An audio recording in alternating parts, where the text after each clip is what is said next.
Welcome to Celebrity Catwalk. I'm your host, Stephanie Matera. Today I have a very special guest with me, Edita Birnkrant. She's the Executive Director of NYCLASS, and she's here to share with us some of the amazing legislative changes that are happening for animals here in New York City. Thanks for coming. It's so great to have you. So thrilled to be here. So exciting. Thank you. You're welcome. So just out the gate, let's tell our viewers what NYCLASS stands for. It actually stands for New Yorkers for Clean, Livable, and Safe Streets. Okay. Most people don't know that. Right. It's a long name, and the name kind of doesn't refer to animals. Yes. And I think when the organization was founded, that was sort of the idea to appeal more to legislators who didn't necessarily take animal rights issues seriously. Right, right. But that has really changed a lot in the past decade or so, that now, animal rights issues are really being taken very seriously. There's a lot of tremendous progress being made. Exactly. Before we get into that progress, because we've had a banner year, or the end of 2019 was really banner for animals. Why should people care about animals? As a vegan, and this is faux suede, anyone watching, so I don't get picked on. Love it. So are my shoes. Good. I love to hear that. So, animals, to me, they're important, and that's a lifestyle choice, and it's part of my moral code, and it started in childhood and in my family, but it's not the same for everyone, right? And it's hard to legislate morality at times. Yeah. And people might say, well, there's people that still need things, and why do animals matter? So can you kind of give your position or how you answer that when people come at you with that kind of question? Yeah, that's definitely a question we get across the board, either whether it's on the street, when we're advocating, from legislators. I think that is changing more now, but I think my answer is that I go back to a very wise man named Gandhi, who once said, the moral progress of a nation can be judged by how its animals are treated. Yes. And, in terms of morality, animals are at our mercy, literally. Right. So how we treat them says so much about us as a society, I agree.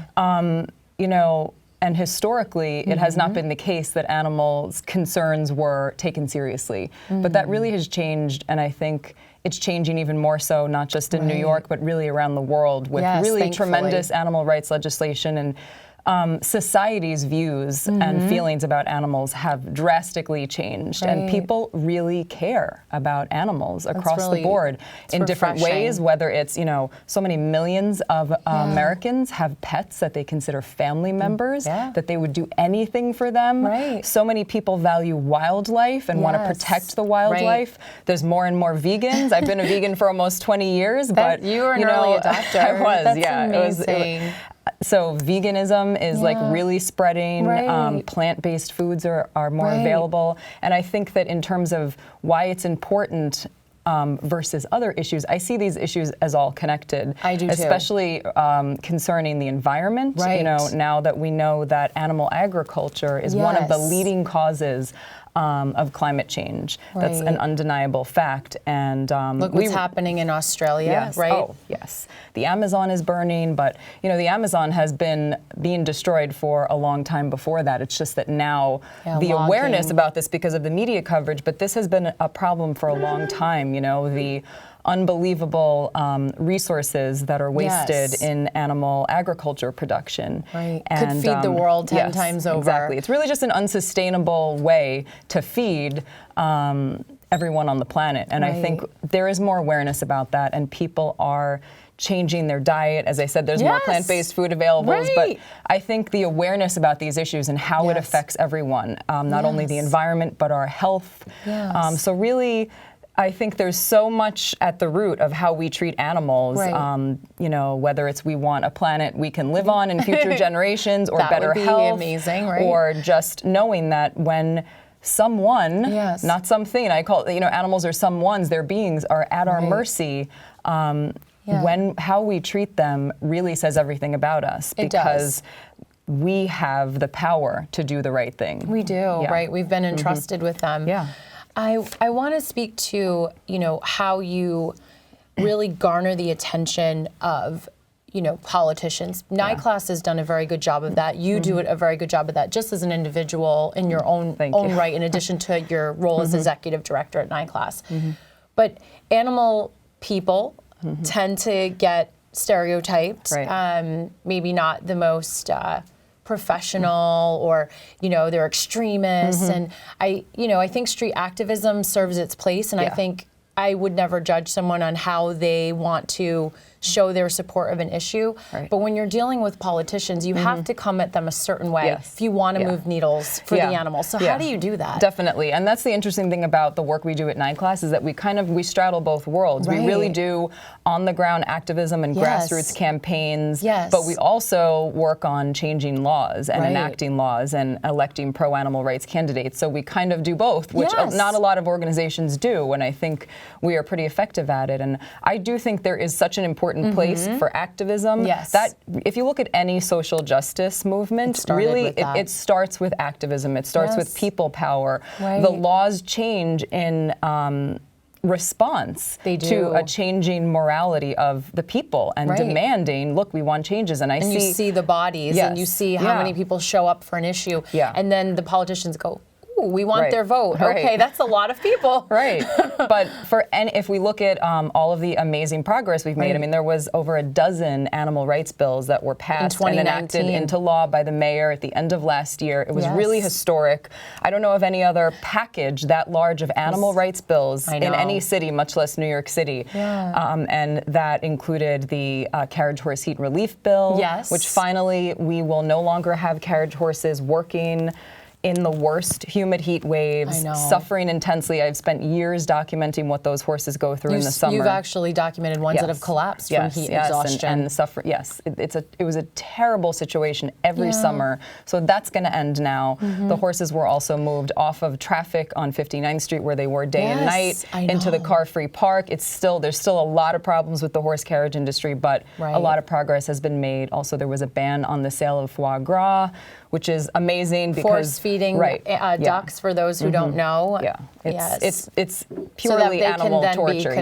I mean, this is just something where, for New York City to say, we are a progressive city. We are. The world watches what we do. We are saying it is so inhumane, this product, which is the product of liver disease, because these birds are force-fed with pipes down their throat, that this is unacceptable. We are not selling this in New York City anymore. And California already passed a ban on this, and several other bills. And I think it takes, really more than anything, what gets legislators to pass laws is knowing that that they have their constituents that care about these issues. So our motto at 9 Class is, we love animals and we vote, because politicians need to know that you are a political block of people that are going to, whether they vote on this issue that matters so much to that person, is whether or not they're going to vote for you again. So we need to make these politicians understand that this is a very important issue to these people. For many animal lovers, they are extremely passionate. So it takes, it takes a lot of work to pass legislation. But really, it goes down to the people power.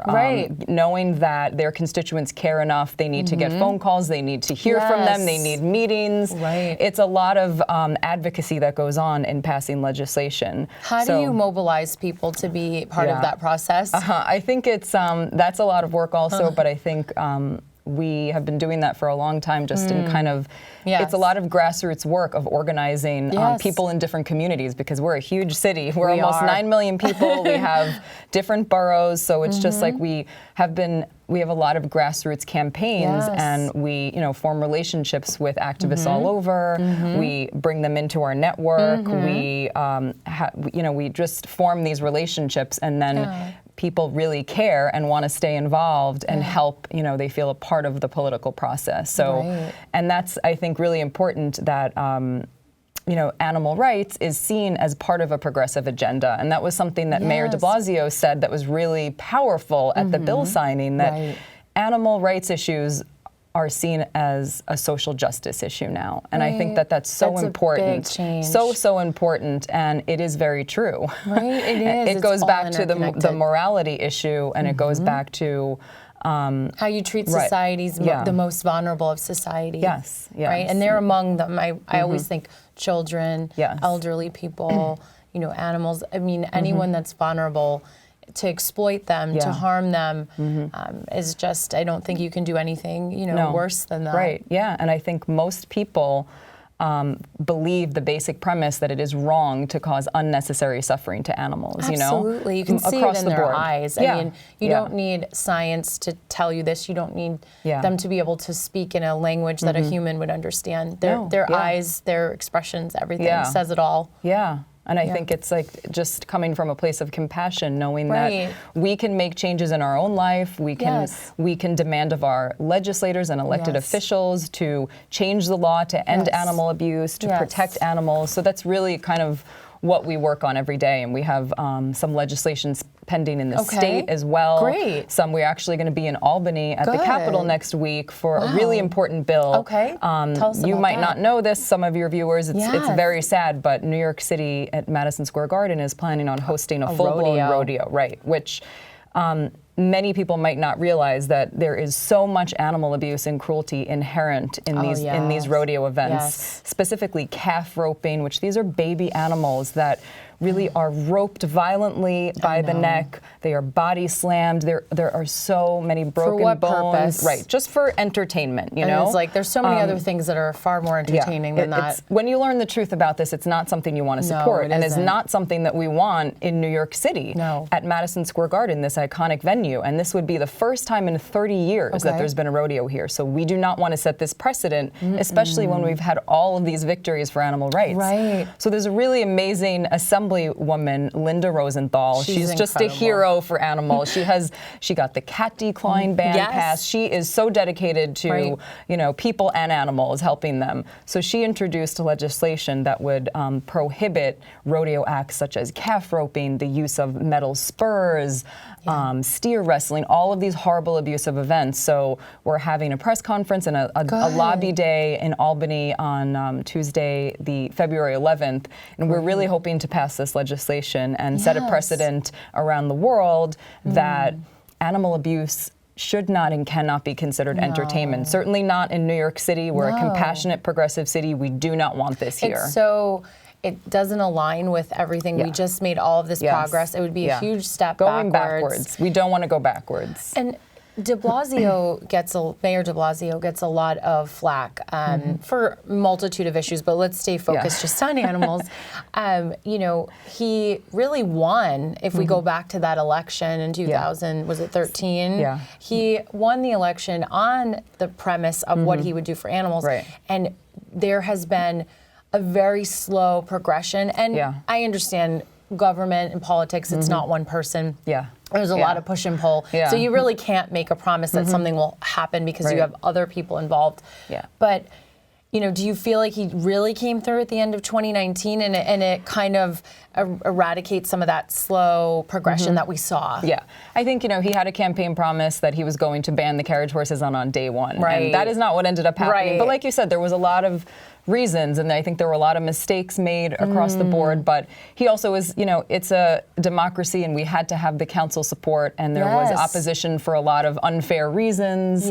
So that didn't happen, but I think the fact that at the end of last year he signed over a dozen animal rights bills into law, and he's really been celebrating it. The most comprehensive animal welfare package ever in the history. One of the bills that we have supported for a long time is the idea of creating a separate standalone office. It's the nation's first office of animal welfare. We have been calling for the need for that for a long, long time. And I think that's a really important precedent to set. Agreed. And in addition to a bunch of other bills that didn't get as much attention as the more high-profile foie gras and carriage horse bills, but also there was a bill passed that would prohibit the poaching of wild birds. So this is something that happens, that pigeons are regularly kind of stolen off the streets of New York City. Like Union Square, all Washington over. Square Park, and then they are like stuffed into vans and taken away, usually to Pennsylvania, where they have these awful live pigeon shoots. So that is illegal now. That's great. Also, a bill was passed that would require that all new buildings, skyscrapers that are built with bird-safe glass, because you would not believe how many migrating birds and just birds traveling through New York City get grievously injured or killed by slamming into buildings, and we have the technology and the ability to change that. And this is, again, part of just making New York City a more fair, humane, just city for all, not just for people, but for animals, because we share the planet together. Yeah. So I would say that we are very grateful to Mayor de Blasio for taking these issues seriously, for really saying such very strong words about how important animal rights is, how it's part of a social justice movement, and enacting these bills into law. And there's still a lot more we want to do. We plan on passing more bills in the council this year, specifically for the carriage horses. We want to focus on this year ending the slaughter of these horses, because for many years we've been saying that it is really a crime that these horses suffer. They have such a miserable life, pulling these carriages on the streets. They have no pasture ever. They go back to tiny cells. They don't get to be horses. And then what happens to them when they can no longer pull a carriage because they're too injured or old? They just get thrown away. There's no retirement policy for these horses. NYCLASS has rescued a horse that was going to be sent to slaughter. Other organizations have, but it is nearly impossible to rescue these horses because there's no laws really to protect them from once they're sold. So they are just disappeared. And a lot of people don't realize in the U.S. we export meat to other countries. So even though we might not be consuming horses, there is a profitable business there for people to slaughter horses and then export that meat to other countries. And in fact, many of the carriage horses end up at these auctions. There's a large one in Pennsylvania, New Holland, Pennsylvania, and there are people that go to these auctions from Canada and Mexico. They're called killer buyers. And they are called killer buyers because they go to these auctions to buy horses that others don't want for whatever reason, because they're more profitable to sell them by the pound. Then they transport them in terrible conditions to Canada or Mexico, and then they have a gruesome death. So that is the fate of carriage horses, or also ending up perhaps in an abusive home, because the NYPD mounted police actually have a very strong policy of each and every horse. They only work 10 years, and then they each get a guaranteed retirement home. And that is the very least we should be doing for these horses. It's a shame that they have to be working at all in New York City, but while they are stuck working in this industry, we have to do better for them. We're demanding that New York City brings these standards up into the 21st century. Also, we want to improve just the standard of care for the horses, which is very poor, again, compared to the mounted police. The vet care is lax. You can tell by their hooves. I mean, so many of the ones we see are really in terrible shape. Just actually last week, I documented a very underweight horse. His ribs and hip bones were sticking out. He wasn't even a draft horse, which is the kind of breed that should be only pulling the carriages. So there's there's a lot of problems that we really want to fix. And because this was such a controversial issue for so many years, there was no progress made on it. And now that we changed our strategy to try to make these meaningful changes for the horses today, instead of just only saying we want to ban the horses, knowing that wasn't viable. I think that's actually a great point that you make, because some people in the animal welfare world, they're not willing to make incremental change. They're like all or nothing. And while my personal opinion is that it should be banned completely, when I was a tourist, I didn't participate in it. I think, this is our city, right? And so really the only people riding the horses are tourists. So if we could create a campaign around that too, for tourists to understand that that's not the most Central Park, New York City thing to do. There are so many other things we could replace that with. From a PR campaign kind of standpoint, I mean, maybe we could change kind of the thinking around that. But when you look back at when this issue was really at the forefront of his, campaign, it was banning it, and what I think the pushback was the people, right? So the job issue, the job issue, right? So, council members don't want to put 150 people out of a job, and then there was kind of a false narrative that these are union jobs. They are not union jobs, and these drivers have no protections. They get no sick days, no health care. That was all They're kind not of treated just well a lie. either. No, I don't think they are. They don't have a union. They have no benefits. Terrible situation, but.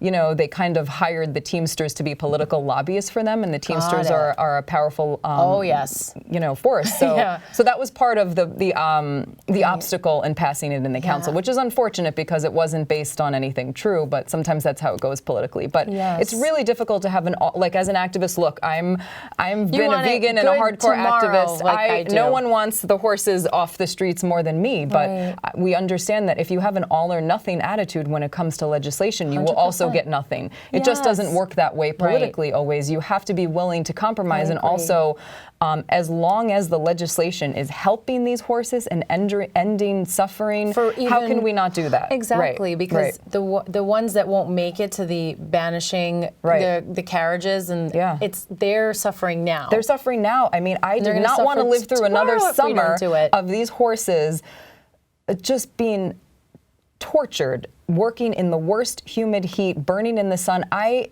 didn't want to spend another summer documenting that and reporting that and knowing these horses are suffering. So that's why we focused on passing that heat bill. And now that is over. That is not going to happen anymore. Those horses are, and we got a very strong bill passed, even stronger than we thought we'd get. If we see a horse out and there's a heat wave, what is the protocol to have that stop? Will a police officer get involved? Well, what we tell people to do publicly, like on social media, on our website, is people should always report to 311. But if you see animal abuse happening, if you see a horse that's suffering or in pain, or you can call 911, because it's NYPD who responds to animal cruelty. So if you ever see animal cruelty happening, call 911. But if you see a horse or a driver that you think is violating the law, then you can call 311. You can report that directly, and that's very helpful, and then send the information to NICLAS, because we want to know about all of these things. We need people, there's so many horses out there. There's 68 carriages that can be operating at any time. So it's very helpful for us to have eyes and ears of everyone out there. And I get so much, use your social media.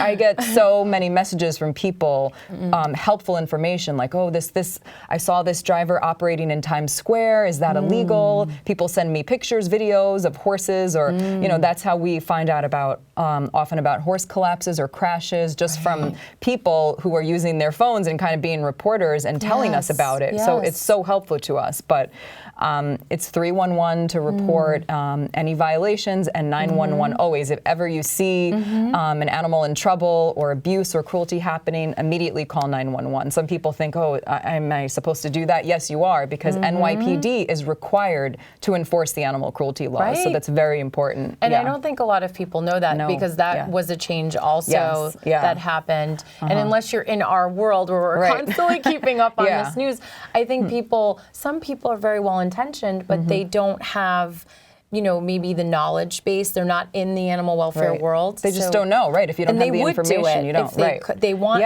justice for all, including animals. And we've had some of our volunteers, and me myself personally, been documenting for many months now drivers violating the law, because at the last year we also had a victory with changing where the hack line is. The hack line for the horses is kind of where they stand day and night waiting for passengers, and that used to be right in crazy busy 59th Street.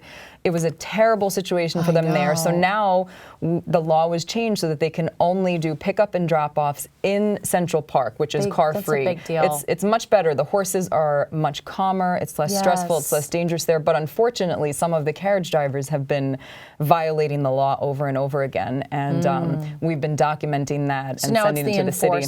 Enforcement, that needs to be better. And then eventually it will become it'll become the status quo, because now that's no longer the common practice. There's going to take some education, I think, with the drivers over time. And the city is issuing violations and fines to the drivers, because we are kind of out there saying, look, this is what's happening. There's drivers soliciting in front of the Museum of Natural History or in Times Square, and that's just terrible. There's no place worse for a horse to be than being forced to be in Times Square. It just shouldn't be happening. So passing laws, it stresses me out. And I can barely stand it. And animals, especially horses, they get spooked easily. They don't want to be in that kind of place. I think that's one of the things that people are not fully aware of, why it's all so dangerous to be in a horse carriage in any urban environment. You could be in the accident. Oh yes, because these are horses evolved as prey animals, so that means that they, no matter how well trained they are or how long they've been a carriage horse,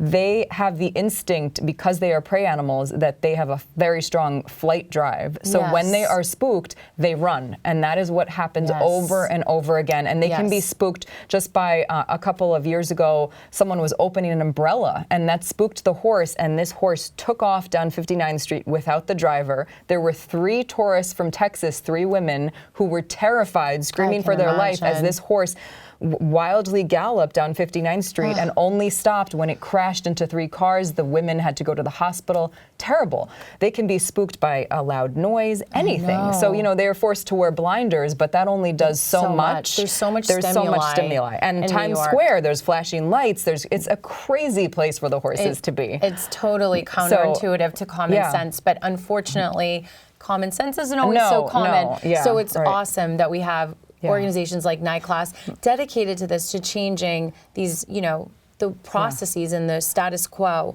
Just to close out, the office, is it Office of Animal Welfare? Office of Animal Welfare, right. They'll be the first in the nation. What will its primary role be within the administration? Right. I think because the problem was that there's all these different agencies that kind of enforce different laws. DOH is, you know, Department of Health that oversees the shelters and also is supposed to oversee the carriage horses. So to have one office that oversees everything, like a one place for the public to go, that oversees everything and takes these issues really seriously and makes it easier for everyone, and that we can be more effective in protecting animals and more effective in passing laws as well. So I think this is like an amazing step to make New York City even more humane. You know, we've made history with this package of animal rights bills, but we have a lot more to do, a lot more. So if our viewers want to get involved with NICLAS, where should they go? They can go to our website, which is nyclass.org. It's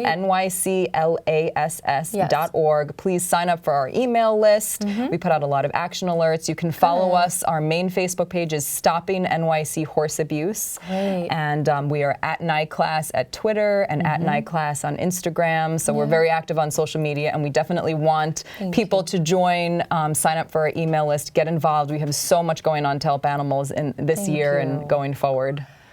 For Celebrity Catwalk, I'm Stephanie Matera. That was Edita Birnkrant, and she's the Executive Director of NICLAS. Please visit their website. Please get involved and learn more about this new Office of Animal Welfare right here in New York City. You can be a part of change for animals. Thank you for tuning in.